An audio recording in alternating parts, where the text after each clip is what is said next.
It would be very much appreciated if you would, respond in the chat box.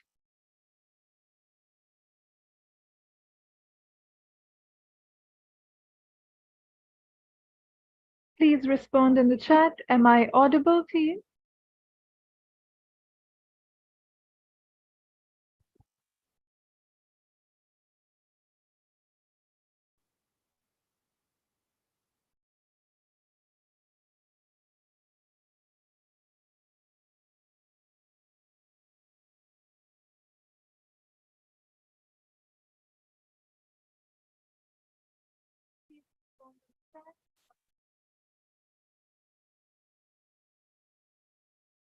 So I'm going to assume that I'm audible for everyone. And okay, okay, thank you for your responses, Deep Kaur, Monica Rani.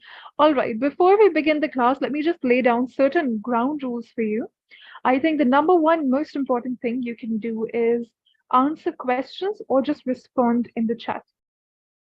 So what we're going to do is, first of all, if we find a word or a phrase that you're not really familiar with, I'm going to ask you if you know about this word or this phrase. And in case you don't know about this phrase or this word, we can just discuss it in the chat box. I'll let you know the meaning of that word or phrase. And from that, you can actually improve your vocabulary in a very straightforward, practical way. So I hope everybody is ready for today's newspaper article. I'm going to start reading it right now. It's a very, very interesting article. So people who are interested in chess or people who know anything about chess, even in the chess world, his name is not very well known. His name is Mir Sultan Khan. He was Asia's first grandmaster, was an unsung chess genius who shattered many glass ceilings. So from this very title, you'll have this word unsung chess genius and shattered glass ceilings. So I know that many people know the meaning of the word unsung. In case you don't know, the word unsung means someone who is not very well known. Not very well known, or someone who is not popularly known.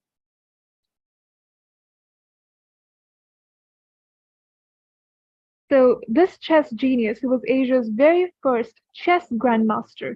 So in case you don't know what the word grandmaster means, grandmaster is the highest title you can get as a chess player. So the very topmost title, the title which awards you as one of the best that allows you to play professionally as a chess person. That's the title of a grandmaster. So I know a lot of people from India would be familiar with Vishwanathan Anand, who was India's world chess champion, the only world chess champion from India.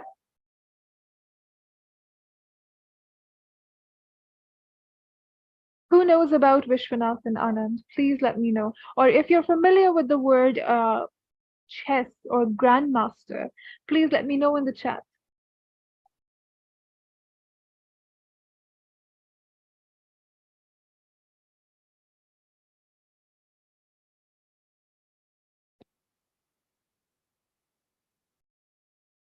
All right. So the meaning of the word unsung we learned here. I'm going to type it in the chat. Unsung, not popular or well known.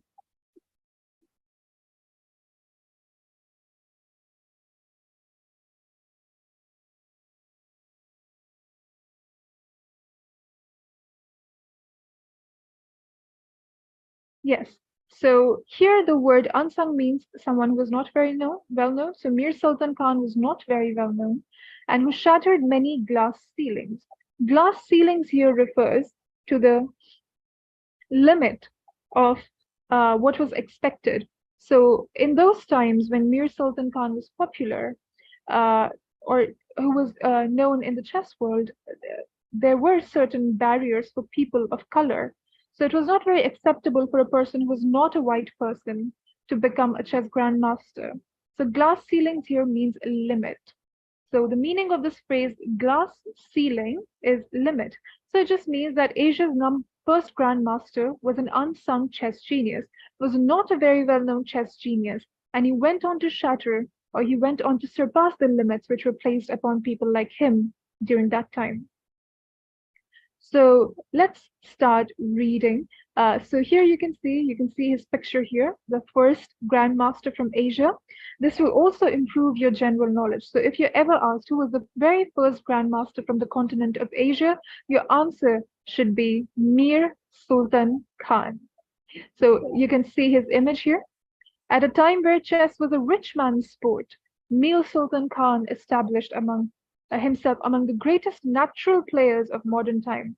So what they mean by natural here is that Mir Sultan Khan had absolutely no training in chess. He was just a natural player. So what goes in chess usually is that you have to train for decades and decades, for a lifetime. You have to train to become the top of the top. But he was so naturally good at the game that he didn't even have to practice. More on Mir Sultan Khan, you'll know once we start beginning the lecture. But I chose this very article because it's such an interesting article on someone so interesting that I think you would really, really enjoy reading about him. So, should I start reading with the article? Should I start reading? Is it clear to everyone? Is the title clear to everybody? In case it's clear to you, can you please let me know what is meant by the word glass ceiling? Before we begin the reading, just let me know what is meant by the word glass ceiling.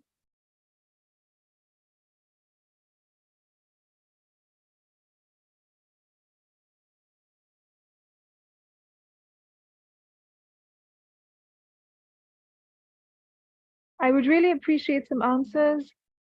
What is meant by glass ceiling?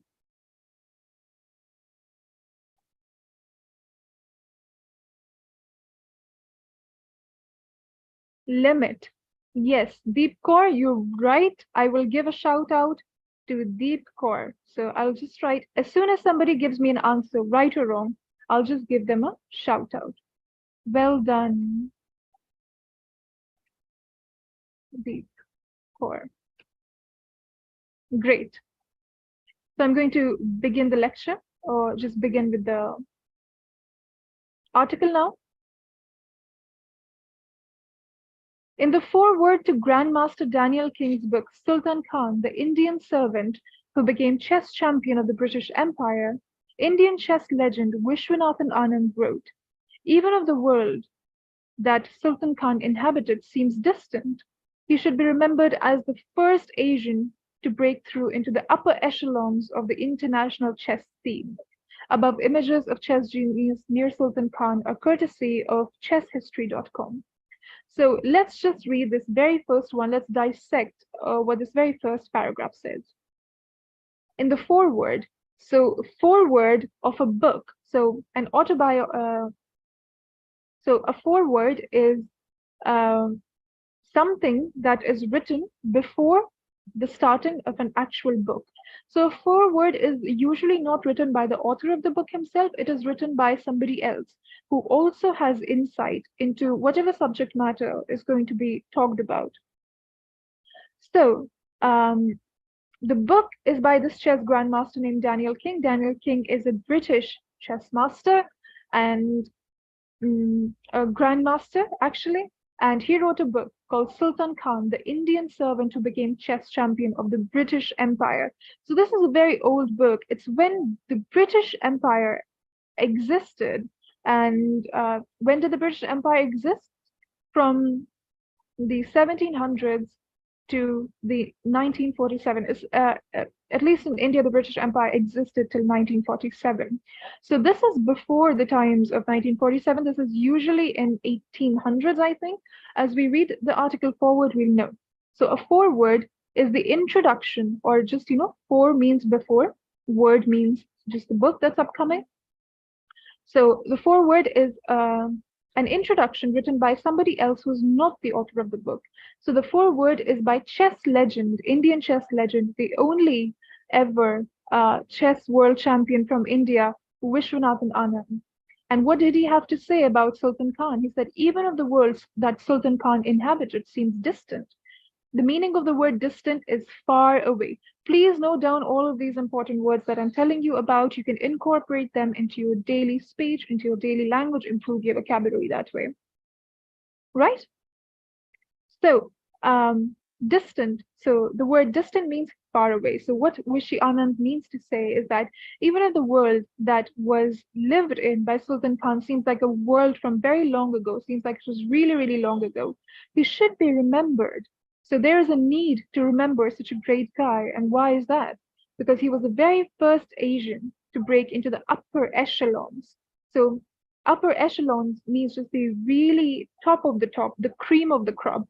So people who are not there, there are the elites, the very elite people of the chess world. So he was the very first Asian to break into the elite world of the chess world, of international chess. So I hope this paragraph is clear. I'm going to go into this question. So I'm going to go into um, the second paragraph. Please let me know if that is clear to you.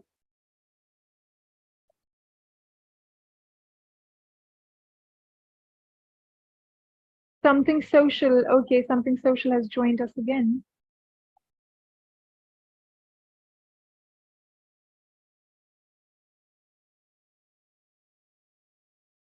All right. So so through the late 1920s and the early 1930s, Mir Sultan Khan took the world of chess by storm. So this phrase is going to be really, really important. Took the world of chess by storm. So by storm means that he just brewed up a storm. His entry into the world of chess was so magnetic. It was such a powerful event that it felt like a storm. So please write down this phrase into your notebooks. It's going to be very, very important. In an international career that barely spanned 5 years, so barely, his career was like 5 years. Usually, when somebody starts a career as a chess grandmaster, they start from the age of very, very young, so the age of 5 to 7, and the career lasts till, let's say, into their 40s. If they're really, really famous grandmasters, so really, really old grandmasters, such as Vishwanathan Anand, he's still playing well into his 50s. So usually that begins at a very young age. So his career just spanned 5 years.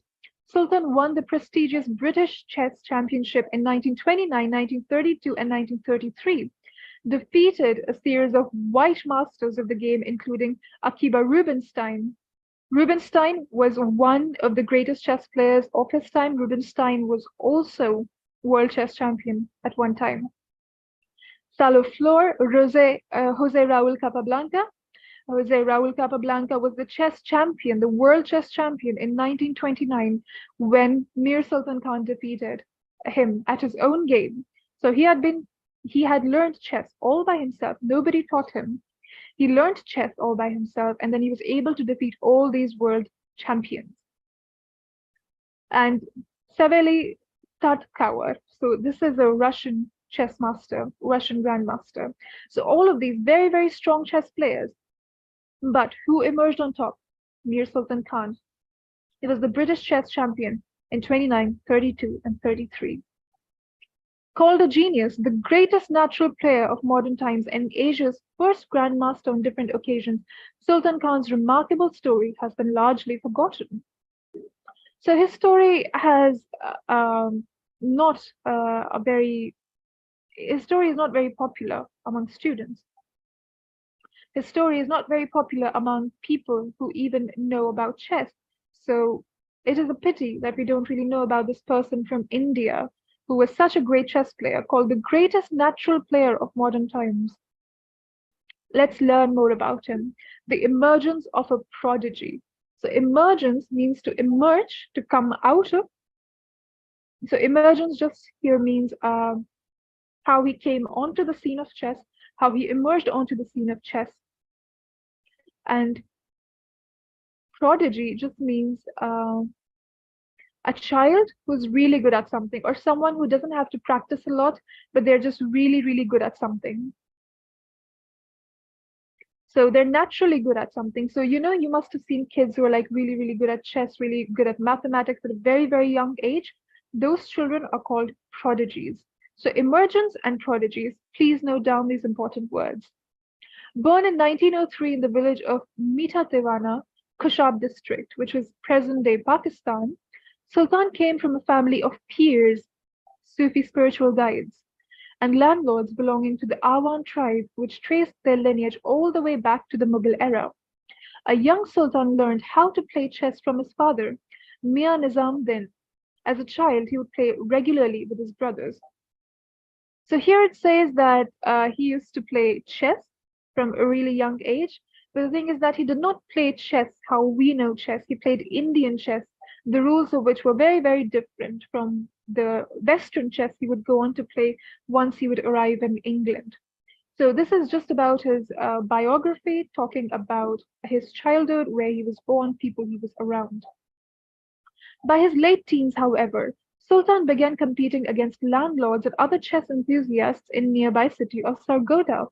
With little responsibilities at home, he honed his craft playing an Indian form of chess, which had considerably different rules back then as compared to their Western counterpart.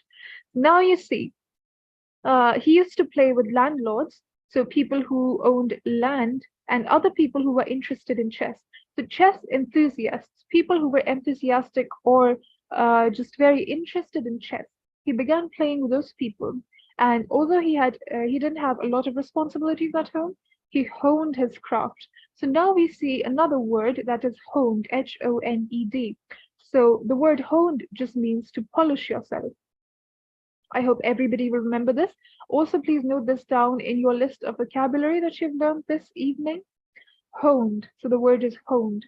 So honing your craft means to just polish your craft, to just become better at it. And he played an Indian form of chess, which was very, very different in its rules compared to how people in the West played their chess.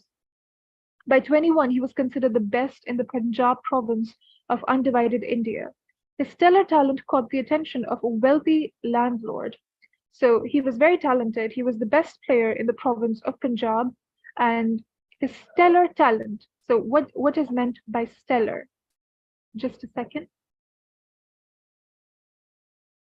Yeah, what is meant by the word stellar? Stellar just means amazing. So please write down the meaning of the word stellar as well. Stellar means amazing. All right, so we learned two new words, honed, which means to polish yourself, and stellar, which means amazing. I hope you're writing down all of these words and phrases. This session is going to be very brief. We just have 10 more minutes left for our session. So I hope you can make full use of it. I will paste the link to the article in the chat box so that you can have access to it. You can read it at your own leisure.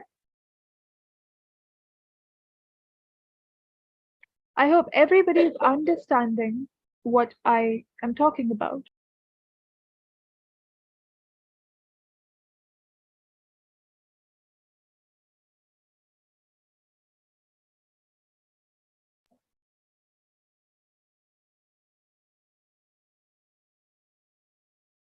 Please let me know if you're finding this article interesting. I think this is a very interesting subject. So if you're not interested in chess, you might think this is boring, but this is a very integral part of our history that's missing. So I think it's a really great article. Please let me know if you're interested in it.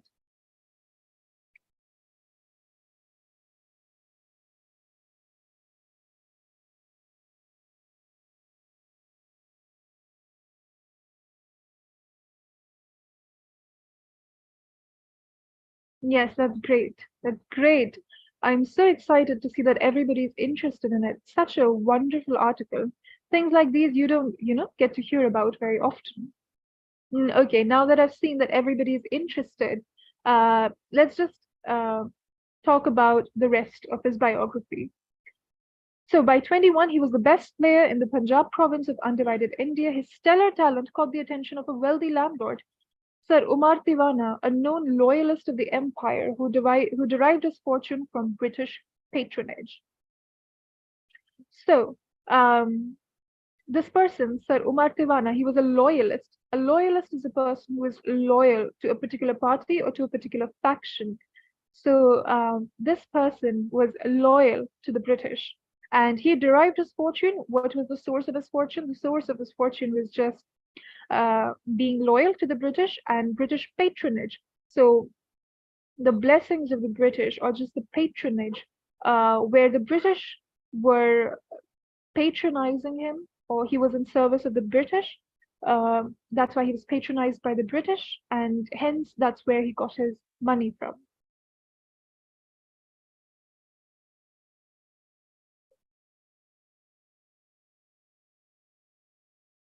As a fellow chess aficionado, does anyone know the meaning of the word aficionado? Please let me know in the chat.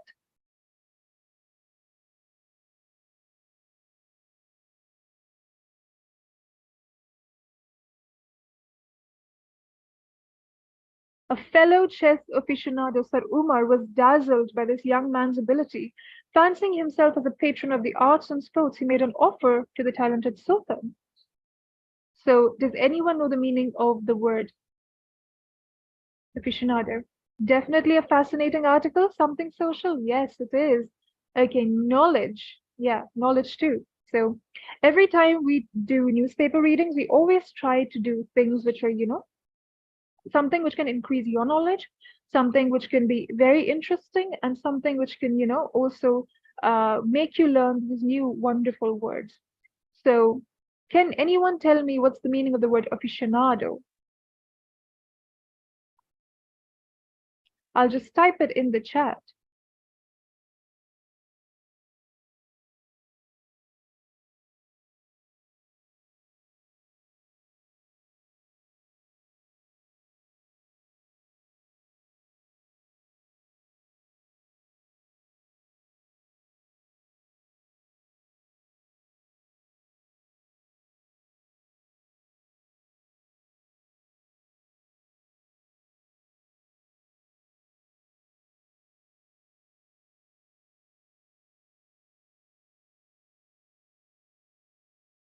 The aficionado is a person who's very knowledgeable about a particular subject.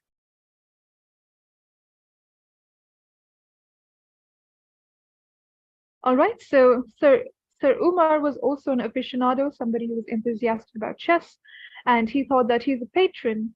He likes the arts and everything, so he made an offer to the talented Sultan in exchange for a stipend. So a stipend is just money that's given to people in exchange for just a second.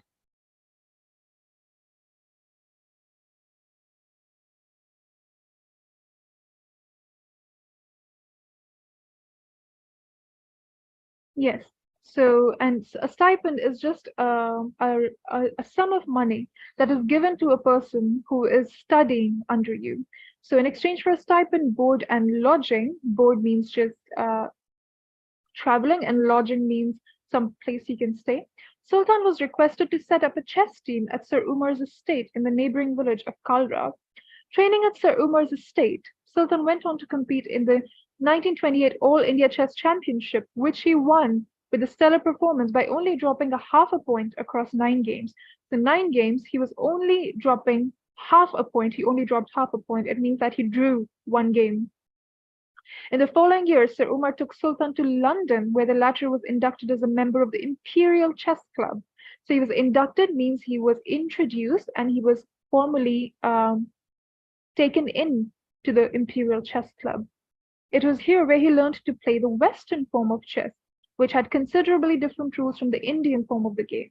Also, one must remember that at the time, chess was a rich man's sport. A player would need money to pay the expensive fee for club membership and participation in tournaments. So being a chess player has never been, really easy. Being a chess player has always come with a price. You have to pay for your tournaments, you have to pay for uh, your training, you have to pay before you can actually start earning money and becoming a member of such elite chess clubs such as the Imperial Chess Club. All that would have costed a lot of money. It was a rich man's game. And who was a rich man in those times? White men, white people. The Britishers were the rich men of those times. Despite limited experience in the Western format, it's remarkable that in the same year that he arrived in England, Sultan went on to win the British Chess Championship held in Ramsgate. given the factor that a large segment of the world was under the control of the British Empire back then. This particular tournament held the status of a world championship. Once he won invitations to come play from all over the United Kingdom and Europe. However, he first decided to go back home in November 1929 before coming back to Europe in May 1930. So you see, he just shocked all of the world by becoming by becoming a chess champion, and also the fact that he was a person who did not belong to Britain, and also a person who was not familiar with rules of Western chess. So it's like really, really amazing that somebody who has never done something like that. It's like you've never played a game before, and chess is something that requires years and years and years of preparation. So the very same year he arrived, he was able to defeat all of the best. Among his biggest scalps in these tournaments was Victor Sultanbeyaf, a Belgian chess master in Liège.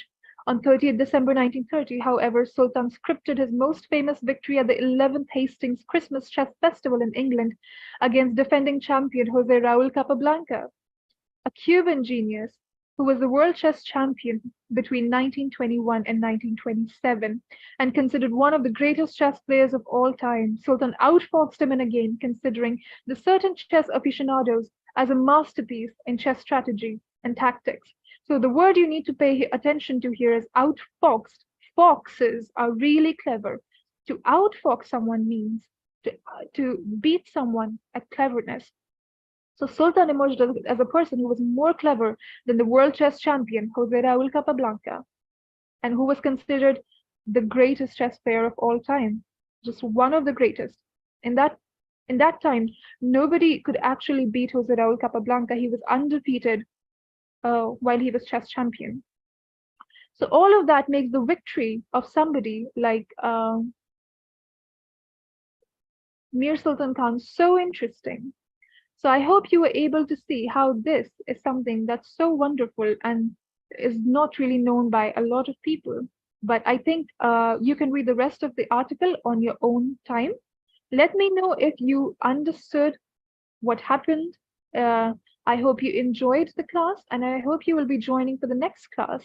So this is all the time I have to cover this article. I just posted the link of this wonderfully interesting article in the chat. So if you really want to take a look at this wonderful person, at the history of this wonderful person, if you are somebody who's interested in chess, somebody who's interested in history, all of that, I think you can do by going through this. Now, we must remember all the important words we learned, the important words and phrases. You can take a look at the recording of this YouTube live on our YouTube channel, of course. I would really highly subscribe for you to, I highly advise for you to subscribe to the channel. We do guided newspaper readings every 3 days, and it helps you not only in your writing, also your speaking, because you learn how to incorporate new words. So I hope you had a great time. Thank you so much for joining me. I will be ending the live session now. Please have a great time. Thank you, Anu. Thank you, Something Special. Thank you, Deep Kaur. Thank you, Monica Rani, for participating in the session. Thank you so much for a wonderful session. I hope you have a great rest of your day. Good night. Have fun. Bye-bye.